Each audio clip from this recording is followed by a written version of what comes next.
She used to be a Democrat in Congress, who then ran for president in 2020. Now Tulsi Gabbard's a Republican and in line to be the next director of national intelligence. Wanting to be part of a Trump administration she thinks can transform the way government operates. Even before the election and her nomination, Gabbard told the Fox News Rundown in October of last year, President Trump is bringing together people who aren't looking for their next job in Washington, who are simply motivated by a desire to serve the American people and make life better. Gabbard has also served as a lieutenant colonel in the Army Reserves after years in Hawaii's Army National Guard with a deployment during the Iraq War.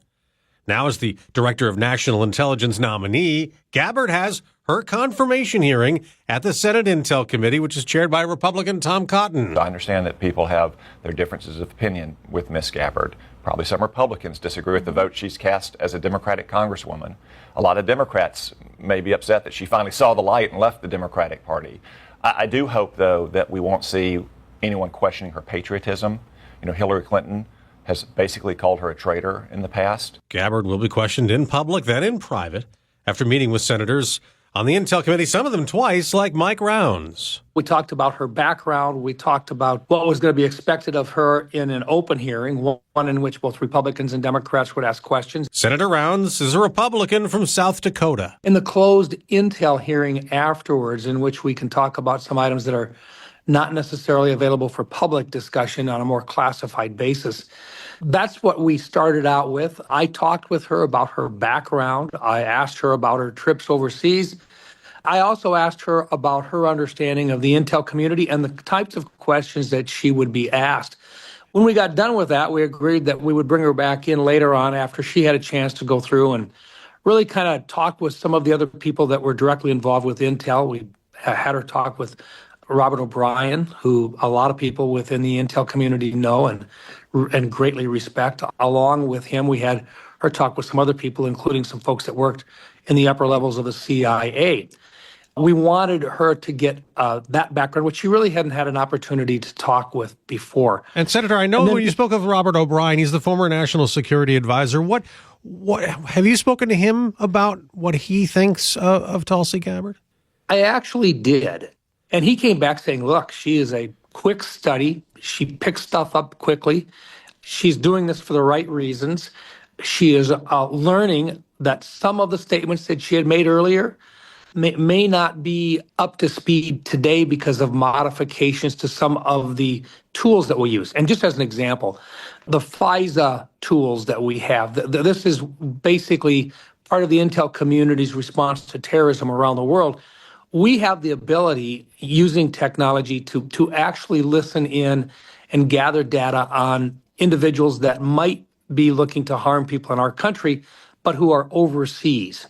And in doing so, there is also the possibility that if they're communicating with somebody in the United States, it might actually pick up on somebody's communication who is a citizen. Right, and that's why there are critics, some in the Senate, of that FISA warrantless wiretap system because of that potential for Americans to be caught up. Exactly. And we call that the 702 provisions of the FISA Act. But under 702, we've made significant reforms over the last 10 years.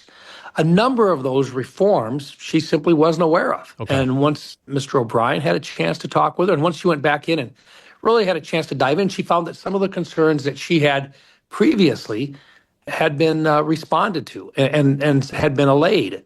And so that was kind of the reason for having the advice period first, to have her go back in and actually look at what the modifications are that really don't gather a lot of public scrutiny, because a lot of it is done on some stuff which is rather confidential in nature.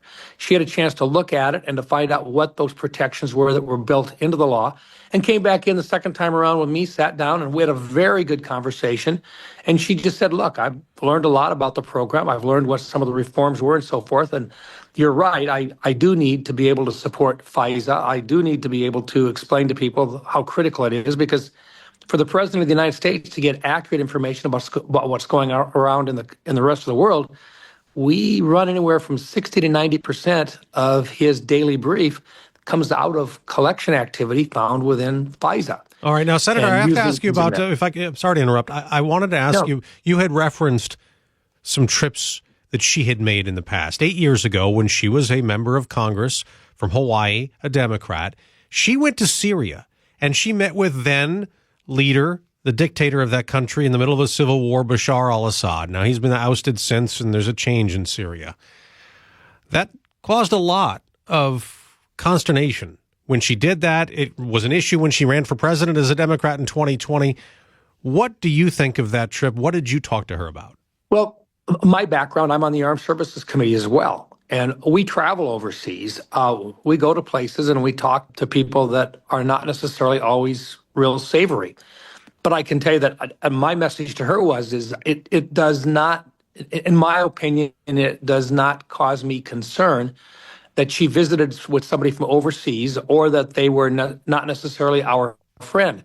What I would have been concerned with is if she came back and was complimentary to them or doing something other than learning more information about them. And so I said, look, as far as I'm concerned, if you want to go over and you want to meet with somebody, I get it. You're an elected official and you're going to talk to an official in another country that may very well be someone that we're either going to be in conflict with later on or that we might find a path forward in a nonviolent way in the future. And so I told her, as far as I'm concerned, I'm not going to immediately condemn her from doing that. So now there have been others who have suggested that it's possible that if she's the director of national intelligence, there might be some in the intel community who wouldn't want to share information with her, fearful that she might be sympathetic to adversaries like maybe even Russia, which some people have suggested. What do you say to that? The way that I've looked at it is the president of the United States, first of all, has the benefit of the doubt. I believe, whether it has been a Republican president or a Democrat president, that they have the opportunity to choose the person that they want to provide them with advice, including their cabinet members. But in this particular case, for the director, the DNI, this is a person who actually provides the daily brief to the president. And if the president is comfortable enough that this is the person that they want to look through and to determine what information should be there, then he should have the benefit of the doubt, and we should honor that request. And in this open hearing, she will be reassuring him that he has made the right choice for this position. So I look at it as saying I'm not nearly as concerned about someone preferring not to provide her with details, because the way that this is set up, there's over 18 different areas in which you collect data from, different offices where that collection data works on a daily basis. She'll have access to all of that. If one organization or one foreign source decides for a while that they don't trust this person, I think that will quickly go away as she does her duties appropriately. All right, you talk about the open and closed, different settings you'll have with Tulsi Gabbard on Thursday. The closed one, is that more frank? Is that more direct? We won't ever see it, but is that where senators can feel more comfortable with her and really getting into issues with her more directly? You know, I've been on the Intel Committee now for 2 years, and we just finished with John Ratcliffe, who is the director of the CIA. And the open hearing was fairly formal but friendly, clearly well supported. In the closed hearing, we had more direct questions about items that we can't talk about in public on some classified capabilities and so forth. So I think there may be some more direct questions, some harder questions for her in private, but it will follow along the same lines as what you will see in public. It just allows us to perhaps ask her some more confidential questions that we can't talk about in the public, just because it would give away methods and sources if we did. So that's really the difference. But with John Ratcliffe, it was very comfortable. And honestly, behind closed doors in this committee, it is extremely difficult to tell the difference between the Republican members and the Democrat members, because it is focused on intel, the gathering of information, getting good information, and doing the analysis of whether or not the different agencies are doing a good job. So it's oversight as much as anything else. Do you find, I mean, this is the committee has Republican advantage, but only by one. It only would take one Republican against her to, in the committee, be a no for her approval for a full confirmation. Do you think that's even possible? Do you think Republicans are pretty well behind her? I think there are a number of Republicans who have publicly supported her. I think there's a number of Republicans that have declined to support her publicly until they hear her out in both the open hearing and in the closed hearing. So the one thing that I have found, and I think it's been noted already this year, is that members of the Senate, for the most part, respect very much the ability of each member to make up their own minds and to provide kind of their own counsel about the right vote to take. As you may have noticed, most recently with the Secretary of Defense, we had 3 members who declined to support him. But in doing so, they do not receive repercussions from other members of the Senate. That ability to cast your own vote is very, very important. So we don't know what the vote count will be yet, but a huge amount of that will depend upon her performance, both publicly and privately. There have been some who want the committee's vote to be made public as far as who voted which way. That's not the way your committee works, though, is it? That's correct. Any vote by the Intel Committee, because the vast majority of the work that we do is confidential, it's behind closed doors. So by committee rule, the tally on the vote is made public, but the vote cast by each separate member is not made formally public. Each individual member is allowed, if they want, to say how they voted on a particular issue, on a particular individual when they come through the process, but it is not a formal part of the process. That is accurate. Well, it's going to be certainly interesting in the open and in the closed session for you and your colleagues.